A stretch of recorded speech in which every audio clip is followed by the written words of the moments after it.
Muito do que gastamos e nos desgastamos nesse consumismo feroz podia ser negociado com a gente mesmo. Uma hora de alegria em troca daquele sapato, uma tarde de amor em troca da prestação do carro do ano, um fim de semana em família em lugar daquele trabalho extra que está me matando e ainda por cima detesto. Não sei se sou otimista demais ou fora da realidade, mas à medida que fui gostando mais do meu jeans, camiseta e mocassins, me agitando menos, querendo ter menos, fui ficando mais tranquila e mais divertida. Sapato e roupa simbolizam bem mais do que isso que são. Representam uma escolha de vida, uma postura interior. Nunca fui modelo de nada, graças a Deus. Mas amadurecer me obrigou a fazer muita faxina nos armários da alma e na bolsa também.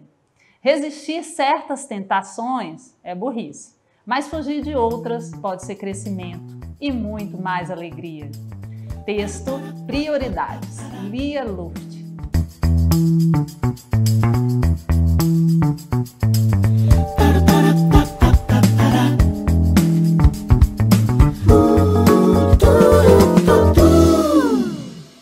Bem-vindo ao Do Bem Show. Hoje vamos receber um amigo novo das APAES, isso mesmo. Ele entrou no movimento apaiano em 2016, mas já vem fazendo grande diferença. Eu estou falando do Roberto Cullen de la Piazza, presidente da APAES Americana. Seja bem-vindo ao nosso programa, Roberto, e obrigada por aceitar o nosso convite. Eu que agradeço, é uma satisfação enorme a gente poder ter esse bate-papo aqui e me apresentar a vocês. Que bom, Roberto. Então fala um pouco, quem é o Roberto? Bem, o Roberto é uma pessoa sonhadora, que gosta de desafios, né? Eu sou uma pessoa que sou mais da área prática do que da área teórica, eu gosto de já ter o desafio e começar a partir para a ação. Tenho uma descendência materna americana e paterna italiana, então eu sou uma mistura de emoção do italiano, né, e a razão do americano, né, e isso me dá, assim, os dois lados, né. Eu consigo ser bem, eu sou bem emotivo, mas também sou bem focado naquilo que eu tenho como missão. Equilíbrio, né, Roberto? E como eu falei na abertura, você está há pouco tempo, um pouco mais de 4 anos. Conta pra gente como que aconteceu a sua vinda, você falou que é emoção e tudo, e como é que aconteceu essa vinda sua para o universo das APAES? Então, ela se deu porque eu acabei conhecendo o Rotary Club e fui desafiado para ser sócio do Rotary. E aí, quando eu conheci a filosofia que o Rotary tem para atuação na sua comunidade, eu me apaixonei, porque o Rotary ele é voltado para causas humanitárias, né? Uhum. E eu tenho muito carinho por essa visão. E aí eu comecei a visitar as entidades, porque o Rotary ele tem algumas linhas de projeto de subsídio global, subsídio distrital e subsídio local. Então, para mim conhecer a necessidade das entidades da minha cidade, era fundamental para que depois pudesse ser feito projetos para as entidades, né? Porque não adianta a gente planejar se a gente não conhecer a necessidade que as entidades precisam, né? Verdade. E aí eu vim e conheci uma boa gama das entidades aqui de Americana e acabei me apaixonando pela APAE. Nós fizemos um bazar beneficente em pró APAE, em que nós revertemos uma quantidade em dinheiro para a APAE. Mas aí, uma visão que é passada para o Rotary, para os seus associados, é que a gente tem de montar projeto. Porque se você dá o dinheiro para a entidade, sem um planejamento, esse dinheiro acaba acabando, né? E não muda a realidade. E naquela época, estava começando a questão do protocolo do PETA Suite. E aí a gente foi atrás de conhecer como é que funcionava esse protocolo, fomos até em Botucatu, numa clínica particular que existia, e aí o Rotary acabou montando um projeto, né? E para esse projeto, para ter a aprovação do Rotary Internacional, ele tem de ter alguns pré-requisitos, né? Ele tem de ter, primeiro, a necessidade da comunidade, que existia. Segundo, uma entidade que tenha transparência na questão de prestação de contas, que aí era a PAI. Tinha de ser mensurável, né? Ele tinha de ser autossustentável. Então, ou seja, o projeto que a gente desenvolveu aqui do PetaSuite para a PAI, ele foi bem escrito porque ele contemplava todos os pré-requisitos de um projeto que o Rotary Internacional nos pede. Aí nós encaminhamos para a Fundação Rotary. Para que esse projeto pudesse ser aprovado, a gente tinha de ter um parceiro internacional. Nós conseguimos um Rotary da Itália, de Nápoles, que fez a parceria com a gente. E o recurso chegou. E em 90 dias foi inaugurado esse espaço aqui na PAI. Hoje ele já foi ampliado. Como eu digo, ele é um espaço autossustentável, em que ele gera renda, e é uma das principais rendas da PAI, da nossa PAI aqui de Americana, né? E também foi feito um acordo de que a cada 7 atendidos que estivessem gerando renda para a PAI, ou seja, que seriam pagos, a PAI teria a responsabilidade de atender um gratuitamente. Então foi uma ação que todo mundo ganhou. Os planos de saúde estão pagando para a PAI um valor bem menor do que eles pagavam para as clínicas particulares. O município também fez um convênio com a PAI e vem pessoas de outras cidades para serem atendidas aqui na PAI. Então foi muito gratificante. Depois dessa ação, eu acabei fazendo parte da diretoria da PAI, como diretor social. Infelizmente, por questões profissionais, eu não consegui ter uma boa atuação. E em seguida, eu quase caí da cadeira quando o seu Banov me convidou para ser presidente, né? E eu, com certeza, aceitei, porque eu gosto muito disso.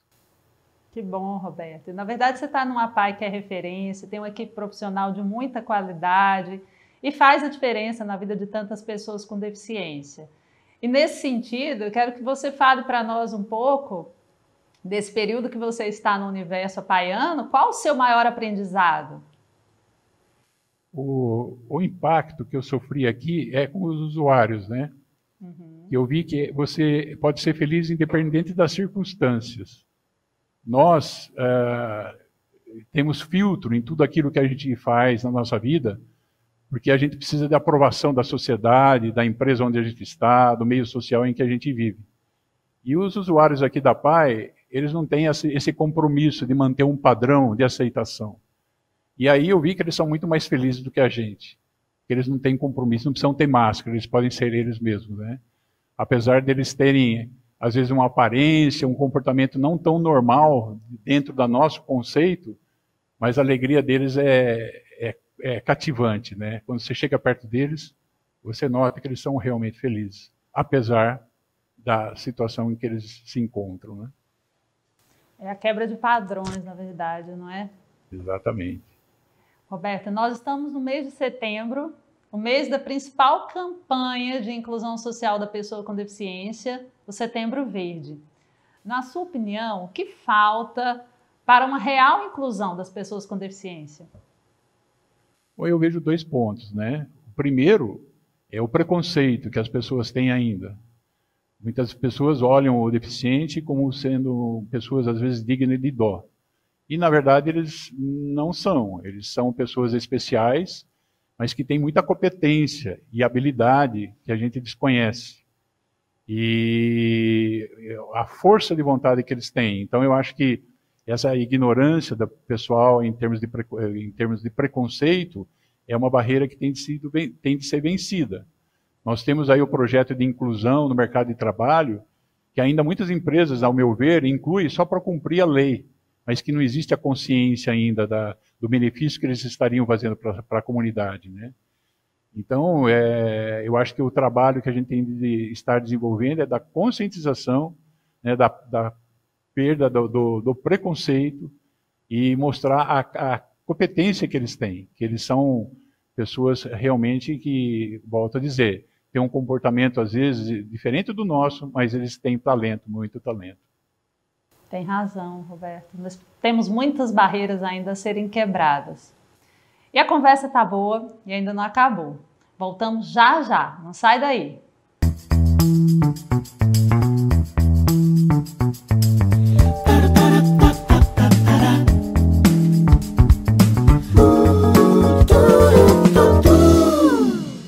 Olá, estamos de volta com Roberto Cullen de la Piazza, o pai de Rebeca e da Tatiane. Isso mesmo, nós vamos conhecer um pouquinho do Roberto família e do Roberto amigo. Roberto, para você, qual foi a maior lição que você aprendeu enquanto pai? Bem, enquanto pai, eu sempre quis ter filho, né? Então eu casei e já tive de início 2 filhas, porque eu queria chegar num determinado momento da minha vida e poder ser amigo delas, né? Não ser aquele pai que tem muito choque de geração. E na educação das minhas filhas, o que eu notei que foi mais importante, o aprendizado foi pelas atitudes e não pelas palavras, né? E eu sempre tentei passar para elas alguma questão de conceito de meio hoje retrô, né? Mas de princípios morais, família, respeito a Deus e amor ao próximo. Na verdade, são bases fundamentais. E qual o maior sonho que você já realizou?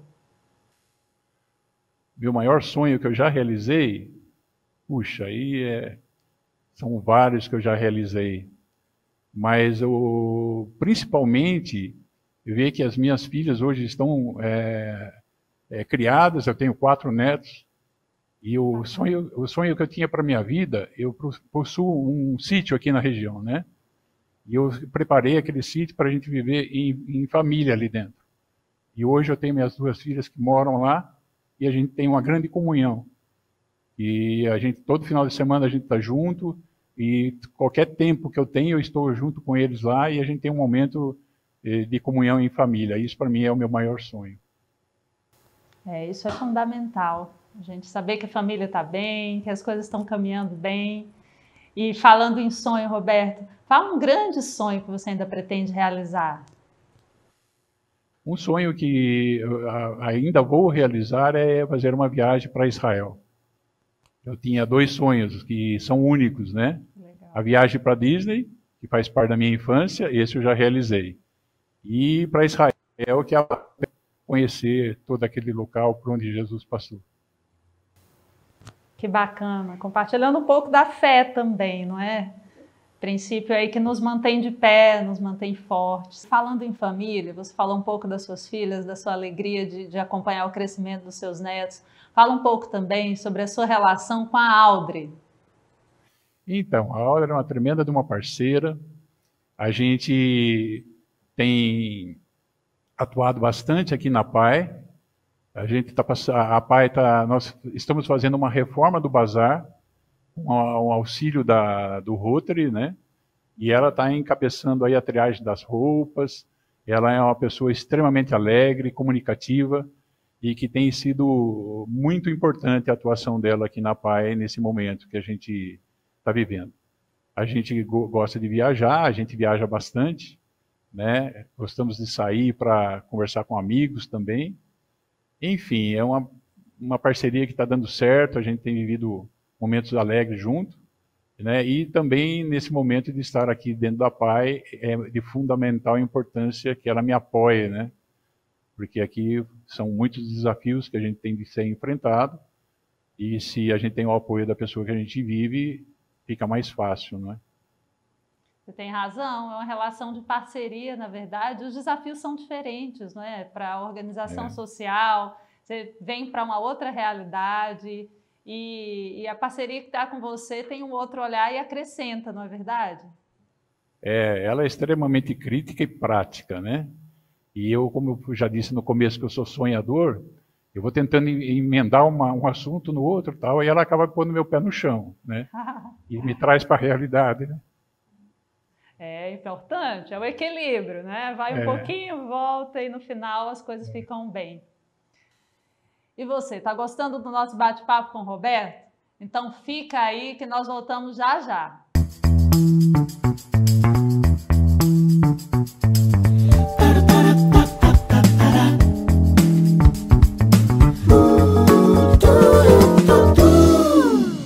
Olá, nós estamos de volta com o Do Bem Show.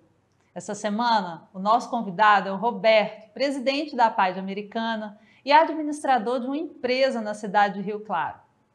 Roberto, conta pra gente, qual a principal diferença entre administrar uma empresa do segundo setor e uma organização social pertencente ao terceiro setor como a APAE?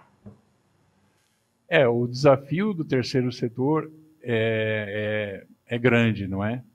Quando você está numa empresa do segundo setor, você visa o lucro, a eficiência, a produtividade. Existe uma missão da empresa, né? E que a equipe tem de trabalhar em prol aquilo.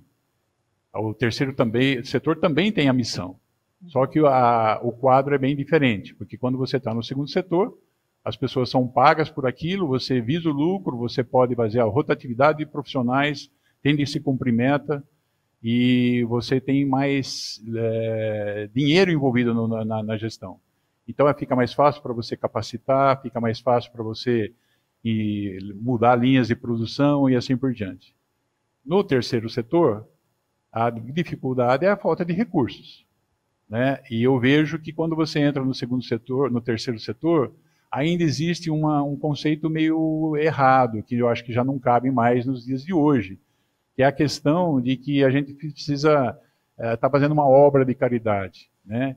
E essa obra de caridade parece que a gente precisa viver de favores dos outros. E, na verdade, não é bem isso. O terceiro setor vem para complementar aquilo que o primeiro setor não faz, ou que a gente faz com mais competência, às vezes, por ter uma gestão mais enxuta, né? Então, eu vejo que hoje o maior problema do terceiro setor é a falta de gestão, falta de ferramentas para que você possa fazer uma boa gestão e a dependência de poucas fontes de renda, que são os convênios, governo estadual, municipal, estadual, federal, aliás, e que você não pode fazer nenhuma atividade que gere renda. Então, lucro, né? Porque a gente não pode, nós somos uma entidade sem fins lucrativos. Então, o maior desafio do terceiro setor é você ter a sua independência financeira, né? Sem estar dependendo muito desses financiadores. E esse eu acho que é o maior desafio, porque como você não pode obter lucro, você tem de criar alternativas, parcerias, para que a gente possa ter a sustentabilidade. E também a rotatividade que existe dentro da APAE, no que diz respeito ao seu quadro de funcionários, que quando você pega uma pessoa e você precisa dar um treinamento, uma capacitação para essa pessoa, aí a hora que ela está já com experiência, com a capacitação, o mercado de trabalho puxa ela porque tenta pagar um pouco mais. Então a gente fica muito sem argumentação de convencimento para a pessoa permanecer na entidade. Então acabam ficando aqueles que além do dinheiro também têm amor a uma causa social, amor ao próximo, né? Então eu acredito que essa é a maior dificuldade. Você conta com bastante voluntariado também, que você não pode exigir.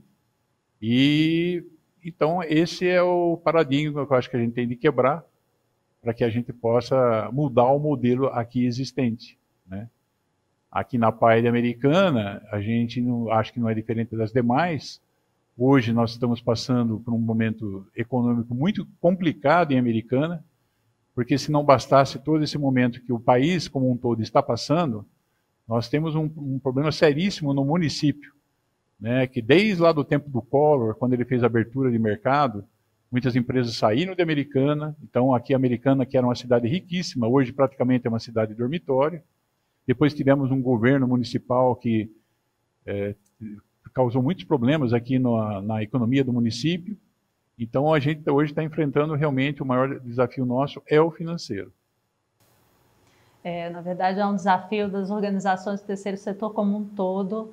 Você colocou muito bem, e a gente sempre tem conversado sobre isso, em relação à responsabilidade do poder público para o cumprimento de políticas públicas. As APAEs, elas de fato atuam na defesa de direitos, na execução de política pública de assistência social, educação e saúde, cumprindo aí um vácuo que o poder público deixa. Então, na verdade, não há ajuda, nós é que ajudamos o poder público, porque prestamos um serviço de excelência para uma população que ele realmente teria obrigação legal de fazer.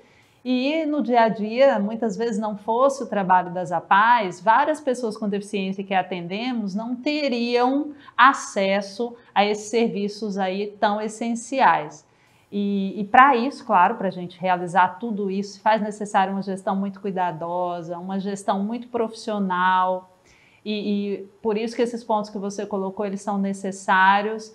E eu te pergunto agora, como é que você aplica os seus conhecimentos desse universo empresarial na gestão da APAE, uma vez que tem peculiaridades, mas tem, na verdade, muitas questões que podem ser adotadas também? O que eu estou fazendo hoje aqui na APAE, que eu aplico dentro da minha empresa, onde eu trabalho também, é dividir cada departamento da APAE em centro de custos, né? E fazer o custeio por departamento. E tentar ver aonde está a lucratividade ou a perda, aquilo que está trazendo um déficit para a entidade. E aí tentar sanar. De que forma? Mudando o processo. Então veja, o Bazar da APAE é um exemplo. Nós temos hoje um bazar aqui, que tem um potencial enorme de rentabilidade, mas que do jeito que estava desenhado, estava com pouca potencialização de entrada de dinheiro. Nós vamos mudar o modelo de gestão, usando um pouquinho de ferramentas que a gente tem aí no dia a dia, né? E nos demais departamentos da mesma forma, né? Procurando tirar principalmente o custo em oculto que existe dentro das entidades, né? Que isso também existe dentro das empresas normais. O que eu chamo de um custo em oculto? Aquele que é difícil de você mensurar, mas que você for tirando eles devagarzinho, você acaba diminuindo o déficit da entidade. Por exemplo, você tem às vezes 2 freezers ligados, desliga um, troca de lâmpada, otimização, fazer um serviço de OM nos processos administrativos, que existe muita redundância de controle. Aí a hora que você vai tomar uma decisão, você não sabe em que número que você confia.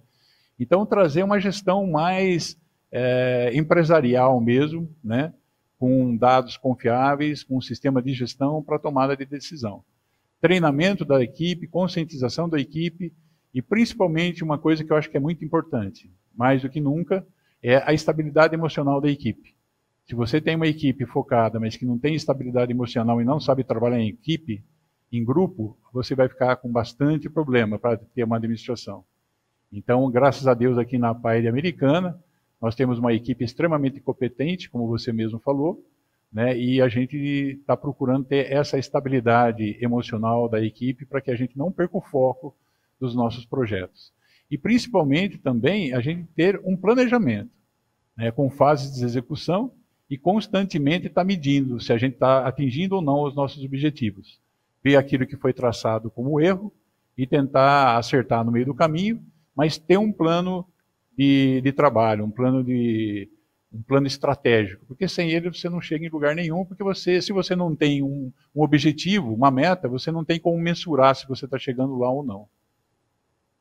Tem razão, Roberto. Na verdade, você falando, eu lembrei aqui de uma fala de Paulo Freire. Ele diz assim: não há saber mais ou saber menos, há saberes diferentes. E aí você vem com essa visão da gestão, com essa visão empresarial, a equipe traz o olhar técnico e esses saberes unidos, eles agregam muito. Então é fundamental. Parabéns aí pela visão.